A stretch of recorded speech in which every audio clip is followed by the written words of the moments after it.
Fala pessoal, tudo bem com vocês? Aqui é Pedro Branco, sou escritor, roteirista, professor e se vocês têm acompanhado os últimos vídeos aqui do meu canal, sabem que ultimamente eu também entrei no mundo da narração dos audiolivros e audiodramas. No último vídeo que eu fiz aqui, no primeiro episódio de Aventuras em Audiobook, eu mostrei pra vocês como é que eu construí esse estúdio inteiro sozinho. Se vocês ainda não assistiram esse vídeo, eu super recomendo que assistam. Eu vou deixar marcado aqui nas playlists do Izinho e também no final do vídeo pra vocês assistirem mais tarde, tá? E nesse episódio eu também prometi pra vocês que a gente ia fazer o nosso primeiro teste, que eu ia pegar o capítulo 1 de Uma Colheita de Inverno e ia transformar em uma leitura de audiobook. Mas é claro que gravar um audiolivro não é simplesmente entrar no estúdio com o livro na mão e sair lendo. Existe toda uma preparação do texto que, pra mim, é a parte mais importante de tudo. E eu vou mostrar pra vocês como é que eu faço a minha preparação de texto em 4 etapas. A gente vai fazer o teste com o primeiro capítulo do meu livro, Uma Colheita de Inverno, que eu lancei em 2019. Essa aqui é a edição da editora Coerência. Eu vou deixar o book trailer pra vocês aí em cima também, caso vocês se interessem em saber sobre o que se trata esse livro. É claro que Uma Colheita de Inverno não foi escrito para ser lido em audiobook. Então existe toda uma preparação de texto muito importante para transferir esse texto de uma proposta para outra completamente diferente. Como será que a gente vai ter a qualidade da nossa voz, a qualidade da gravação? Será que vai ser fácil? Será que vai ser difícil? O que a gente tem que fazer na pré-produção, no pós-produção? Tudo isso a gente vai começar a testar agora. E eu vou mostrar pra vocês o que eu fiz nesse primeiro capítulo para deixar o texto prontinho.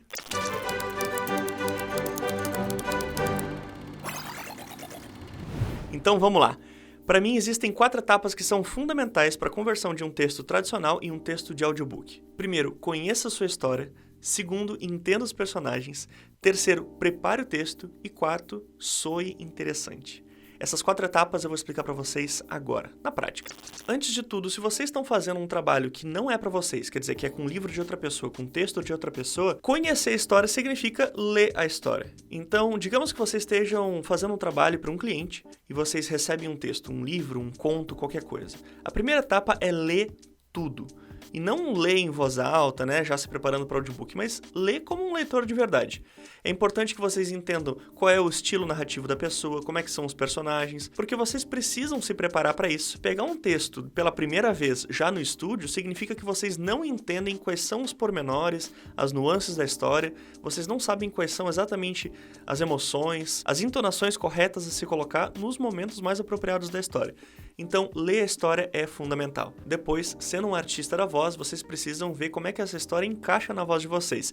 Aí sim, chega o momento da segunda leitura, que é uma leitura em voz alta, de preferência já no ambiente do estúdio. No meu caso, como fui eu que escrevi a história, ninguém melhor que o próprio autor para dizer quais são os nuances mais importantes da história, certo? Mesmo assim, eu me dei o trabalho de ler o meu primeiro capítulo de novo, dessa vez já pensando em como que seria a preparação desse texto para audiobook. Depois eu fiz uma segunda leitura em voz alta dentro do estúdio para conhecer as particularidades da narração desse primeiro capítulo.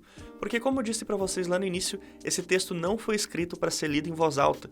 Ele foi escrito para ser lido no quarto, no ônibus, na sala, em silêncio. O texto ele foi feito para ser processado na cabeça do leitor, e não na voz de um narrador.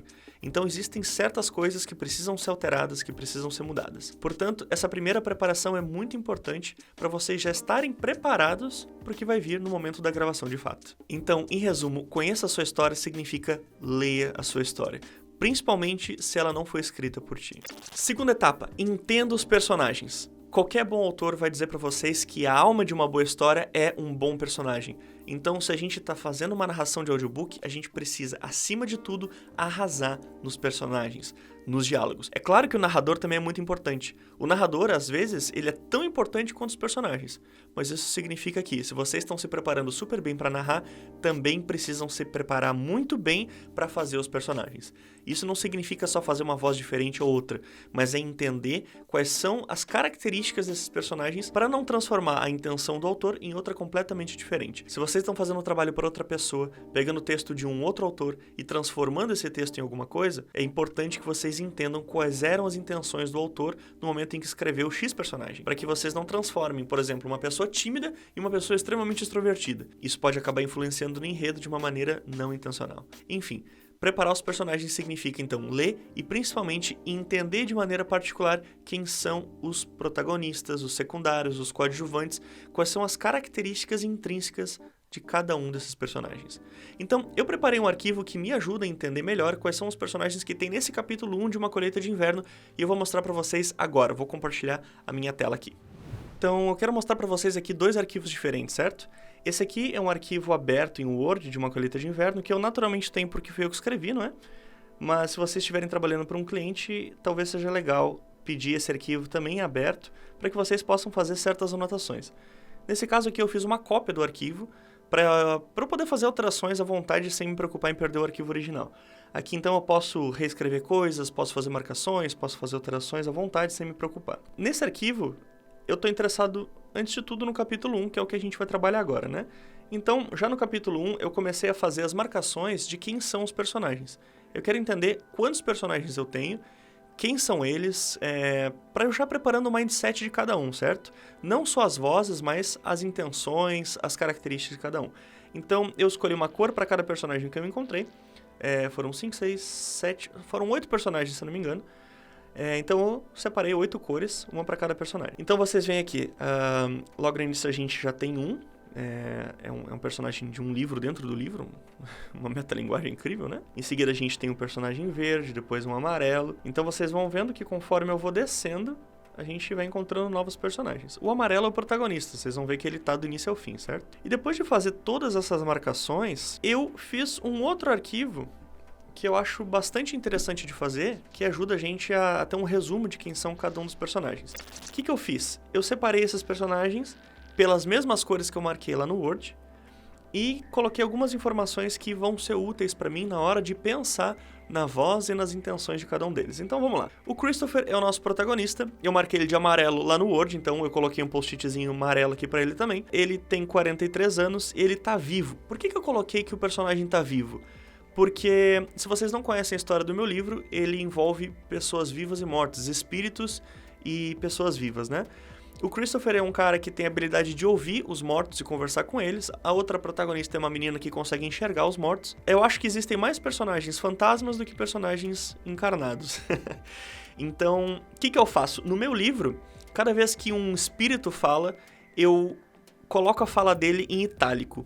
Como eu não posso colocar itálico na narração do audiobook, eu preciso encontrar uma outra maneira de separar quais são as vozes dos fantasmas, quais são as vozes das pessoas vivas. Esse recurso, para mim, no audiobook vai ser o eco, ou a reverberação. Cada vez que um espírito falar, vai ter um efeito de eco por trás, certo? Então eu preciso separar quem tá vivo e quem tá morto.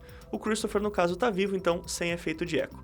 Ele tem 43 anos, eu imagino que a voz dele não precisa ser muito diferente da minha, até porque se vocês pararem para pensar, o Christopher é o cara que mais fala no livro inteiro.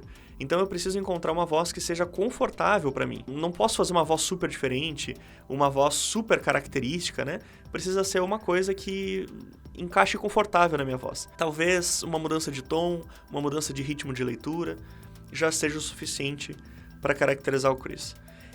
Então, como eu coloquei, ele é o protagonista, e eu costumo colocar 2 a 3 características que me ajudam a lembrar qual é o tom do personagem na hora de ler ele. Então ele é um cara reservado, ele é um cara bondoso e ele é um cara tímido. Então eu não posso fazer ele muito extrovertido, não posso fazer ele falando muito rápido, ele não pode responder as coisas muito depressa, ele precisa sempre ter um pouquinho de hesitação, porque ele é um cara tímido. E principalmente ele é um cara reservado, então quando ele for contar alguma coisa sobre ele, por exemplo, ele tem que ser hesitante. Ele não pode facilmente abrir o próprio coração, falar dos sentimentos, porque ele é um cara reservado. Porém, ele é um cara bondoso, então ele sempre vai ter um tom de gentileza, um tom de preocupação, de empatia na voz, certo? Em seguida, a gente tem o personagem verdinho. Eu chamei ele de espírito errante, já que ele não tem um nome. Ele é um homem, como descrito no livro, mas a idade dele independe, porque não está descrito ali. O autor, eu, não descrevi. Ele está morto, isso significa que a gente vai ter que colocar eco na voz dele. Ele é um coadjuvante. Coadjuvante significa, pra mim, nos meus termos, tá? Coadjuvante significa que ele vai aparecer uma vez, depois não aparece mais. Então, eu não preciso me preocupar em fazer vozes super diferentes pra ele. Ele pode ser somente eu falando num tom, num ritmo diferente. Ele é um cara que nessa primeira cena é inocente e hesitante. Então, de novo, eu preciso levar essas características em consideração na hora de ler as falas do espírito errante, certo? Terceiro personagem, um espírito alto. Esse espírito alto, dentro da história do livro, é um espírito muito sábio. É um espírito evoluído, um espírito de luz, de algum lugar do além, mas é um cara muito sábio. Então, Ele também tá morto, então efeito de eco. O gênero e idade dele independe, não é descrito no livro se é homem, se é mulher, se é velho, se é novo, então a voz que eu quiser fazer que for mais confortável, que for mais conveniente no momento, pra mim serve. Ele é um coadjuvante, quer dizer, ele aparece agora nessa cena, depois ele não aparece mais. Vão aparecer outros espíritos altos, mas esse em específico, não. E eu coloquei as características seguro e profético, porque ele fala sobre coisas do futuro, ele dá alertas pro Chris, então ele tem esse tom mais profético, enigmático, misterioso, certo? Mas ele é um cara muito seguro de si. O próximo personagem, ele é um homem de 50 anos pra cima chamado Pio. Ele é o chefe do Christopher, ele é diretor de um jornal na capital. Ele é um cara que tá vivo, ele é um coadjuvante, ele aparece só numa vez no livro e depois não aparece mais. Ele é um cara divertido, espertalhão, estrangeiro, então agora eu posso soltar um lado mais extrovertido. O Pio tem uma particularidade muito importante. Ele é descrito no livro como um estrangeiro, ele tem um sotaque armerino muito forte. A Arméria é um país fictício, eu não tenho como dizer que o sotaque dele é, por exemplo, alemão, francês ou etc. Então eu preciso inventar um sotaque pra esse cara. Pro Pio, em particular, depois de fazer alguns testes, eu achei legal fazer um sotaque estereótipo alemão, mas não tão carregado pra não ficar caricato. Então vocês vão ver na hora da gravação, o Pio tem um sotaque diferente, como descrito no livro, mas a gente tem que tomar cuidado pra não ir pro lado da caricatura, pro lado do exagero, pro lado da charge na voz, né? Porque isso pode ficar um pouco estranho, embaraçoso. Então tomem cuidado na hora de fazer vozes diferentes, a gente ainda precisa soar realista, tá? Os próximos dois personagens são bem simples, são dois espíritos maus. Estão mortos, então vai levar eco na voz. O gênero e idade também depende, porque não é descrito no livro. Eles são maus porque eles têm falas carregadas de malícia, carregadas de rudeza, de grosseria. Eles falam do Christopher ao redor dele, sem saber que o Christopher tá ouvindo, e falam mal dele, né? São personagens coadjuvantes, não vão aparecer depois, a gente não precisa se aprofundar tanto assim nas características da personalidade deles. Agora vamos conversar sobre os últimos 3 personagens que pra mim são os mais complicados da gente conversar a respeito. Quando uma colheita de inverno começa, o Christopher tá sentado num banco de uma praça lendo um livro. Então a primeira fala da colheita, na verdade, é uma fala do livro que o Christopher tá lendo. Então é um livro dentro do livro. E esse livro tem um personagem que é um monstro. Ele tá morto. Então ele leva efeito de eco na voz. Por ser um monstro, o gênero e a idade não se aplicam. Não é nem que independe, né? Não é nem que não é descrito. É porque, de fato, por ser um monstro, o gênero e a idade não se aplicam, não são importantes. Então a gente vai ter que dar um jeito aqui de modular nossa voz para parecer mais a voz de um monstro. Isso são coisas que a gente vai fazer na pós-produção, mas se a gente pensar agora na pré, pode nos ajudar depois. Por exemplo, se eu fizer uma voz muito aguda ou uma voz muito normal, talvez transformar essa voz numa voz monstruosa na pós-produção seja difícil. Agora, se eu já sei que eu vou ter que fazer esse tipo de efeito depois, eu posso já pensar em uma voz que facilita o processo. Por exemplo, se eu falar assim, eu já sei que é mais fácil de modular essa voz num monstro depois. Vocês estão entendendo? O espírito, por exemplo, não preciso me preocupar tanto com o eco, porque o eco já é um efeito muito mais fácil de colocar na pós-produção. Então, quando o espírito falar, eu só preciso colocar esse efeito e tá tudo pronto. Mas o monstro já é outra história completamente diferente, certo? Então, ele é coadjuvante, ele aparece só nessa pequena ceninha do início do livro, e ele é misterioso e agorento. Então, eu preciso pensar nessas duas características, fazer uma voz, talvez fazer testes de pós-produção para ver como é que essa voz vai ficar depois, para ver se a voz que eu vou inventar no estúdio, ela fecha direitinho com o que eu vou ter no resultado final, certo? Muito bem, os últimos 2 casos, eles são bastante interessantes, porque são as 2 primeiras personagens femininas que aparecem, tá? O espírito mulher, ele é descrito como uma mulher de mais ou menos 25 anos, ela é delicada e gentil. Vocês estão ouvindo esse vídeo até agora, sabem que eu não sou como uma mulher de 25 anos delicada e gentil. Então vai ser muito difícil pra mim mudar minha voz a ponto de parecer de fato o personagem que tá sendo pedido aqui. O espírito mulher, ele é uma personagem secundária. Eu não posso dizer o nome agora pra não dar spoilers, né? Mas ele é um personagem secundário, vai aparecer outras vezes na história. É importante que eu acerte na voz dela para que mais tarde ela não seja um problema para mim. Então o que eu vou fazer? Como eu não consigo fazer uma voz realista de uma mulher de 25 anos que é delicada e gentil e que vai aparecer mais vezes na história, eu vou ter que chamar uma atriz. Agora ter lido o livro todo antes de começar a produção é muito importante, porque se eu sei que eu vou precisar de uma atriz para fazer esse espírito mulher, eu também já posso ver se eu posso utilizar essa mesma atriz para fazer outros personagens que vão aparecer depois do capítulo 1. Vocês estão entendendo isso? Por ter escrito o livro, eu sei que existem outros personagens femininos que eu não vou conseguir imitar a voz particularmente, como por exemplo a própria protagonista, que é uma criança de 10 anos, uma menina. Então eu já vou pensando na atriz que eu posso chamar para me ajudar a fazer todas essas vozes, reduzindo a necessidade de um grande elenco de atores e atrizes para fazer cada personagem diferente aqui, né? Provavelmente eu consigo ler esse livro inteiro somente com a minha voz e a voz de uma outra atriz. Então eu já vou começar a me preparar, eu já vou chamar uma pessoa para fazer a voz desse espírito mulher, mas já vou deixar essa pessoa engatilhada para os próximos personagens que vão aparecer no capítulo 2 e no subsequente, certo? Agora, o caso da Sônia é um caso diferente do espírito mulher, apesar das duas serem do gênero feminino, tá? A Sônia é uma mulher de 60 anos, ela tá viva, então sem efeito de eco.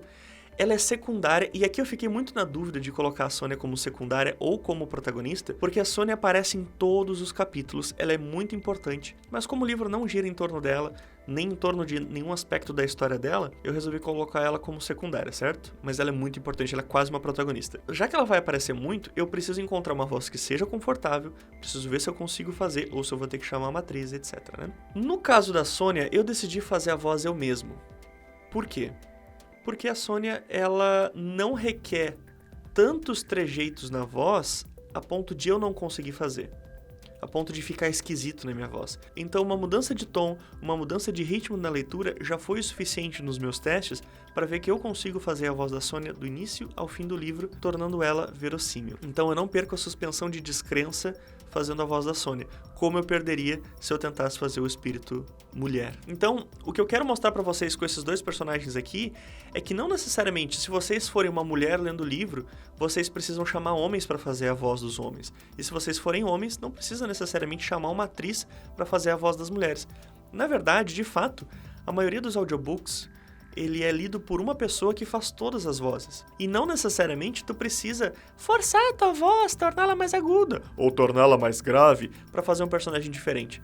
Como eu disse para vocês, muitas vezes só a mudança de tom e a mudança de ritmo já é o suficiente para fazer com que um personagem entre no diálogo e soe agradável aos ouvidos de quem está ouvindo. Então, deixei esses dois personagens como exemplo para mostrar para vocês como é que funciona essa preparação, como é que funciona essa dinâmica. Caso vocês também estejam entrando nesse mundo do audiobook, não significa que vocês precisam fazer uma preparação exatamente igual a minha, com post-its coloridos, etc. Eu fiz isso aqui porque me ajuda a pensar um pouquinho melhor, né? Eu coloquei aqui as mesmas cores que eu fiz na marcação dos textos, coloquei algumas informações que vão me ajudar a lembrar depois de quem são os personagens. É claro que para mim é muito mais fácil porque eu tô trabalhando com o meu próprio livro, mas isso aqui seria precioso se eu estivesse trabalhando com um livro de outra pessoa. E é isso, então finalmente a gente tem a nossa preparação de personagens pronta. Claro que agora tem todo um processo de estudar, testar a voz e tudo mais, mas a preparação inicial tá pronta. Então vamos para a terceira etapa da nossa preparação de texto. A terceira etapa, ela é prepare o texto. O que significa preparar o texto? Como eu falei para vocês antes, Uma Colheita de Inverno e a maioria dos livros que vocês vão pegar para fazer audiobooks também, não foram escritos para serem lidos em voz alta. Isso significa que tem partes que vão soar estranhas. Às vezes é um diálogo que não encaixa direito na boca, às vezes é uma palavra que termina uma frase que tem um tom esquisito, que não fica legal no ouvido, às vezes um capítulo encerra com uma certa escolha de palavras que não combina com a finalização. Enfim, existem uma série de combinações de coisas que podem dar errado na conversão do texto de um gênero para outro, porque são propostas completamente diferentes, certo? Então, preparar esse texto significa ler com cuidado, já pensando em como que vai ser a leitura em voz alta disso. Essa leitura provavelmente ela tem que ser em voz alta, já deve ser a segunda ou terceira leitura de vocês do texto, e vocês já vão estar num ambiente adequado, então já dá para ler aquele texto em voz alta pensando exatamente, será que isso encaixa, será que não encaixa, será que soa bem? E o artista da voz, ele precisa ter uma certa liberdade para modificar o texto para que encaixe melhor no formato audiobook. Então, se vocês estão trabalhando com um texto que é de vocês, perfeito, vocês têm essa liberdade, o texto é de vocês mesmos. Se vocês estão trabalhando com um texto de outra pessoa, talvez seja legal pedir autorização antes, ver o quanto de liberdade que vocês têm. Talvez o autor, o cliente, ele não queira fazer nenhuma modificação, mesmo que isso comprometa algumas coisinhas no audiobook. Então, é importante conversar direitinho isso com o autor, colocar em contrato se for o caso, e depois fazer as alterações somente quando necessárias, porque a gente não quer alterar o sentido original do texto a ponto dele ficar diferente, a ponto dele transmitir uma outra ideia. A gente só quer que ele soe bem nos ouvidos. E eu vou mostrar para vocês um exemplo que tem aqui de uma passagem de uma colheita de inverno que eu precisei fazer alteração, certo? Ele é a última frase da primeira cena da colheita, em que o Chris ele olha para uma janela e vê uma menina por trás da cortina. A última frase que ele diz é: essa garota na janela, eu cheguei perto demais. Elas se parecem muito. Todas as vezes que eu disse elas se parecem muito, em voz alta, não soava legal. Porque o muito, ele pede que eu baixe o tom, eu não conseguia terminar essa frase em um tom alto, e a última frase da cena, então teria que ter uma pausa depois, nunca ficava bacana nos testes que eu estava fazendo. Como eu sou o próprio autor, eu me dei a liberdade de transformar essa frase em outra. Então, eu escrevi, elas são muito parecidas. Porque daí, colocando muito no meio da frase, eu consigo dar a ênfase que eu preciso nele. Vejam só, elas são muito parecidas. Dando a ênfase na palavra que está no meio, é muito mais fácil de eu encerrar depois a frase com um tom adequado. Então, foi simplesmente uma troca de palavras ali, muito pequenininha, uma alteração muito pequena, que fez com que o texto soasse muito melhor aos ouvidos. Então, esse tipo de preparação vocês vão ter que fazer em todo o texto, nem sempre precisa, às vezes não vai precisar de nada, mas as chances são de que o texto vai precisar de certas alterações. E para isso vocês precisam ler e reler e se preparar e criar certa intimidade com o texto para isso, tá bom? E por fim, a última etapa, a quarta etapa da preparação é o soe interessante. Soar interessante, na verdade, é uma mistura de todas as outras etapas, é o resultado da preparação que tu teve na etapa 1, 2 e 3. Porque para soar interessante, tu precisa ou se interessar pelo texto ou conhecer ele o suficiente para fingir interesse. Nem sempre a gente vai pegar textos que são de fato do nosso gosto. Nenhum de nós quer soar como um robozinho lendo o livro, então é importante conhecer os detalhes, conhecer os nuances, colocar os sentimentos corretos nos momentos apropriados, nos momentos mais convenientes. Isso vai dar a sensação de que a gente tem interesse, que a gente está engajado. E se o narrador está engajado com o texto, o ouvinte também está. Vamos lembrar que as pessoas que ouvem audiobook, elas ouvem audiobook pelo mesmo motivo que as pessoas leem um livro normal. É para ter entretenimento, é para fugir da realidade, é para se divertir com uma história. Se a gente lê sempre de maneira mecânica, do mesmo tom, sempre daquele mesmo jeito, sabe? Sem nenhuma emoção, a pessoa ela perde o foco. Ou ela se entedia. Então é importante que o narrador seja a primeira pessoa interessada no texto, ou pelo menos a primeira pessoa que parece interessada no texto, para dar essa sensação de engajamento, para dar o tom correto na experiência do ouvinte, certo? Então a quarta etapa, na verdade, é o resultado da preparação das primeiras 3. Pessoal, esse é o meu processo de preparação. Essas 4 etapas para mim são fundamentais para começar a ler, por isso eu decidi fazer esse episódio antes de fato da leitura do capítulo 1 da colheita. Agora a gente vai começar a se preparar para de fato ler esse capítulo. Eu vou gravar tudo para vocês, mostrar como é que foram os bastidores, e no episódio 3 de Aventuras em Audiobook, finalmente vocês vão ver como é que tá o resultado dessa preparação e da leitura. Então, se inscrevam no canal, cliquem no sininho para não perder a notificação de quando sair esse episódio. E se vocês ainda não viram o primeiro episódio em que eu construí esse estúdio todo sozinho, eu super recomendo que vocês assistam. Deu um monte de coisa errada, era pra ter construído o estúdio em um dia, demorei 4. Então, acompanhe esse primeiro episódio de Aventuras em Audiobook, que tá bem divertido. Vou deixar aqui no izinho, vou deixar nas telas de final de vídeo também. Vocês com certeza vão curtir bastante, tá bom? Um abraço pra vocês, se cuidem e a gente se vê logo logo no episódio 3. Valeu!